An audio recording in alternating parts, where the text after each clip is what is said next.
di Surabaya jadi saksi perjalanan gemilang timnas voli putri U21 Indonesia di kejuaraan voli dunia putri U21 FIVB 2025.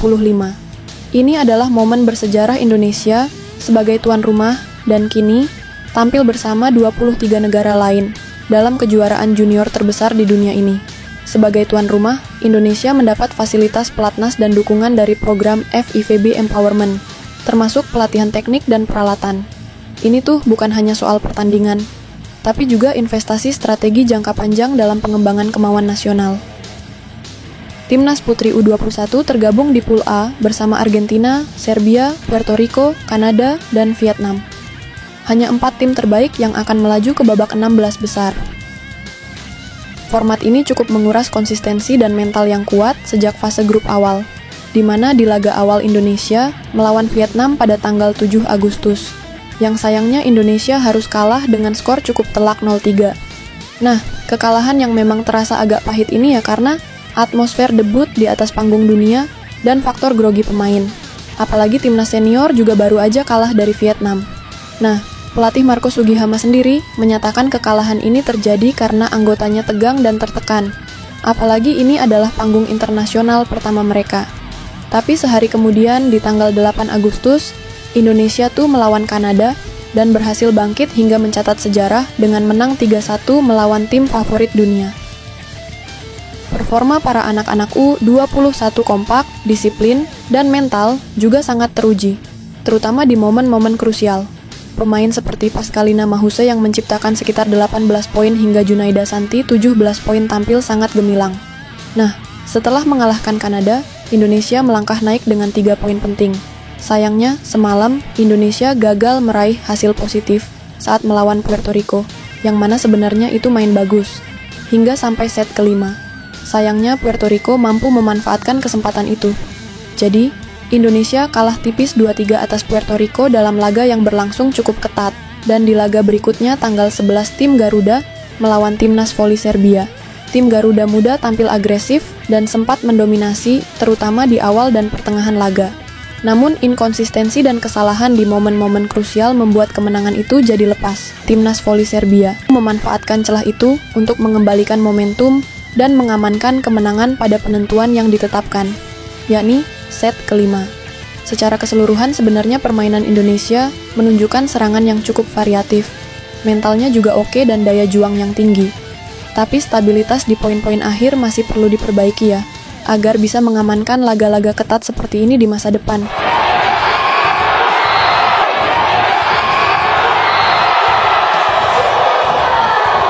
Nah, skuad timnas kali ini terdiri dari 12 pevoli muda, termasuk Chelsea Berliana, Junaida, Pascal Lina Mahuse, Selomita, Afra Hasna, Kadek Diva, Azahra, Ajeng Cahaya, Indah Gurento, Giovanni Eka, dan Maradita Namira. Mereka-mereka ini telah menjalani pemusatan latihan yang intensif, termasuk uji tanding melawan tim senior.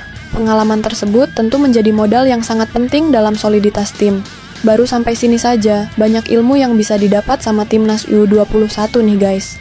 Yang pertama tentu saja tekanan mental. Kekalahan di awal turnamen melawan Vietnam itu menunjukkan perlunya simulasi tekanan dan latihan mental untuk menghadapi beban home crowd. Selain itu, ada poin plus juga di transisi dan juga servis. Setelah dievaluasi lagi, ternyata tim tampil lebih agresif di servis dan juga transisi yang menunjukkan strategi yang buruk. Nah, melawan Kanada, stabilitas di poin terakhir adalah faktor penentu kemenangan. Di sisi lain, depth, squad, dan stamina itu juga sangat penting. Turnamen panjang ya membutuhkan rotasi fisik dan mental yang sangat bugar. Salah satu evaluasi penting yang harus dilakukan oleh pelatih ke depannya. Di laga pembuka pas lawan Vietnam nih, pelatih Marco Sugihama mengakui bahwa para pemainnya mudah kelelahan secara fisik dan belum terbiasa dengan tekanan di panggung dunia.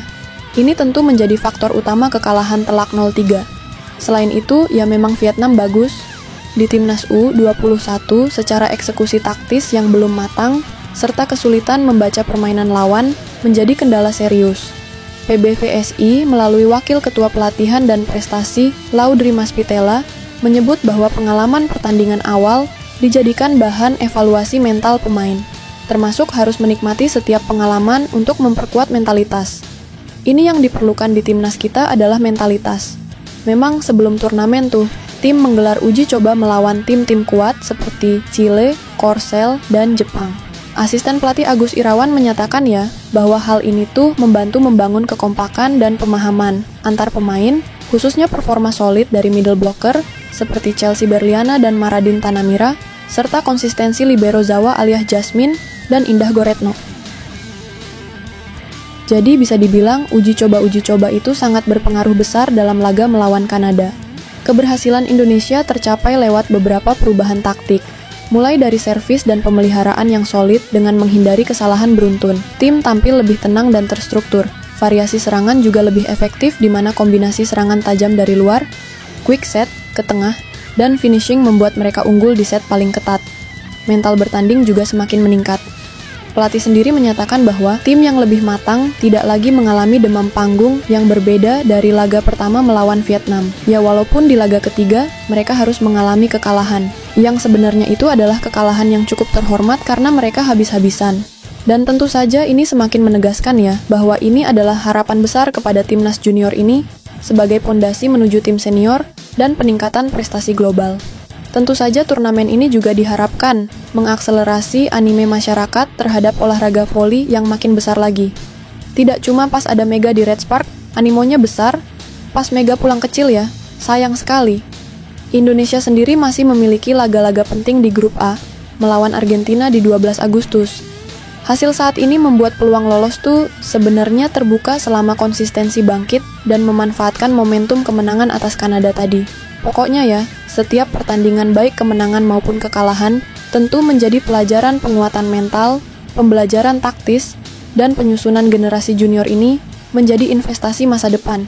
Pemain yang bersinar saat ini berpotensi jadi poros tim senior tentu saja ya memperkuat ekosistem kompetisi nasional dan lainnya. Selain perjuangan di lapangan, keberhasilan timnas voli putri Indonesia di kejuaraan dunia juga tidak lepas dari dukungan besar di luar lapangan. Kalian semua inilah antusiasme penonton Indonesia, baik yang hadir langsung maupun yang menonton dari rumah, menjadi energi tambahan bagi para pemain. Media sosial dipenuhi dengan semangat dukungan, komentar positif, dan doa agar para atlet dapat tampil semaksimal mungkin. Tentu yang nggak kalah penting adalah persiapan timnas jelang turnamen ini juga patut diapresiasi. Program latihan yang intensif mencakup strategi pemantapan, penguatan fisik, serta adaptasi dengan gaya bermainnya tim-tim besar dunia. Pelatih maupun staf juga bekerja sangat keras untuk mencapai hasil ini, sehingga setiap laga berhadapan dengan strategi yang khusus. Enggak hanya soal teknik ya, tentu mental para pemain juga menjadi fokus. Bermain di ajang sebesar ini seringkali itu menghadirkan tekanan yang juga besar, sehingga latihan mental dan pembentukan tim kimia yang sangat penting. Beberapa pemain muda pun mendapatkan pengalaman berharga melawan tim-tim kelas dunia, yang diharapkan bisa menjadi modal berharga untuk masa depan kemauan Indonesia. Itu yang paling penting, perjalanan timnas voli putri U21 Indonesia dalam kejuaraan dunia U20 Susau FIVB 2025 adalah kisah perjuangan, kebanggaan tuan rumah, dan pertumbuhan mental. Dari kekalahan di awal, tim bangkit secara spektakuler dan kini mencoba untuk bangkit lagi. Semua tergantung pada konsistensi dan daya juang di laga-laga berikutnya. Terus dukung mereka melalui tontonan, share, dan apresiasi terhadap pelatihan jangka panjang yang memang itu harus konsisten dan harus segera diwujudkan.